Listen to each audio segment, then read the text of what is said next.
Bihar school examination board से 10 class pass करने पर, मैट्रिक पास करने पर टोटल कितने डॉक्यूमेंट मिलते हैं, क्या क्या डॉक्यूमेंट मिलता है। आपका कोई डॉक्यूमेंट आपके स्कूल में तो नहीं छूटा, क्योंकि अचानक से ऐसा होता है कि आपको जरूरत पड़ जाती है किसी डॉक्यूमेंट की। आप अपने फाइल में देखते हैं तो पाते हैं कि वो डॉक्यूमेंट तो है ही नहीं। आप जाते हैं अपने स्कूल, वहां ना हेडमास्टर मिलते हैं, ना किरानी मिलते हैं, ना क्लर्क मिलते हैं।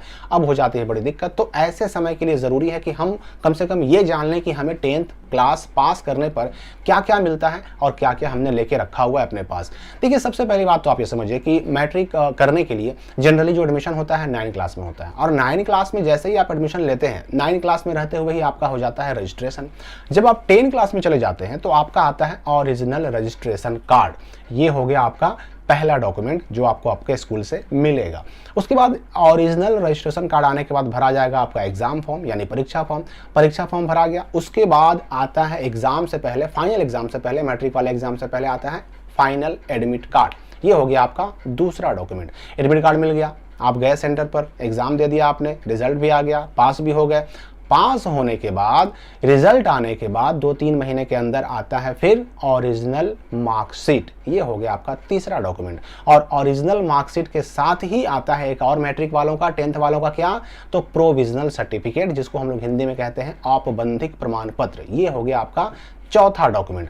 अब इन चीज़ों को लेने के बाद मार्कशीट और प्रोविजनल सर्टिफिकेट, दो चीज़ें मिलेंगी। और यहाँ पर याद रखिए कि मैट्रिक वालों को अब जो है ना माइग्रेशन सर्टिफिकेट या प्रवर्जन प्रमाण पत्र नहीं मिलता है, इसलिए अगर आपको ज़रूरत है तो आपको बिहार स्कूल एग्जामिनेशन बोर्ड के क्षेत्रीय कार्यालय से निकलवाना पड़ेगा।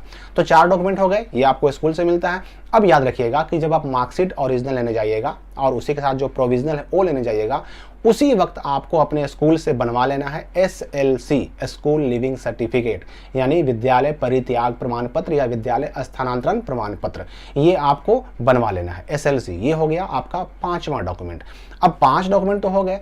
अब जो है ना, आपने जिस साल मैट्रिक का या 10th का एग्जाम दिया है, उस साल जो एग्जाम आपका फरवरी में हुआ, उससे मोटे तौर पर 10 महीने 11 महीने के बाद एक लास्ट डॉक्यूमेंट आता है जिसको कहते हैं ओरिजिनल सर्टिफिकेट। और इसी को कहते हैं हम लोग मूल प्रमाण पत्र, इसी को कहते हैं पासिंग सर्टिफिकेट, या इसको सिर्फ सर्टिफिकेट भी कहा जाता है।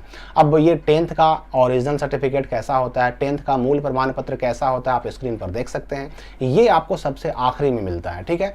तो इसमें समय लगता है, ठीक है। ये सबसे आपको आखिरी में मिलता है, और ये मिल गया तो समझिए कि सारी चीजें मिल गई। तो ये ओरिजिनल सर्टिफिकेट सबसे आखिरी डॉक्यूमेंट हो गया आपका, यानी कि छठा डॉक्यूमेंट हो गया।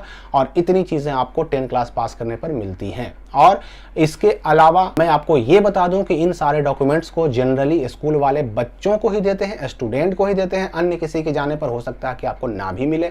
और यही नहीं, ये भी जान लीजिए कि इन सारे डॉक्यूमेंट्स को लेने में पैसा लेने का कोई प्रावधान नहीं होता। लेकिन फिर भी कुछ स्कूल वाले पैसा अगर लेते हैं तो ये चीज़ जो है ना आपको अपने स्तर से समझना होगा, इस मामले को देखना होगा, क्योंकि पैसा लेने का ऑफिशियली कोई नियम नहीं होता।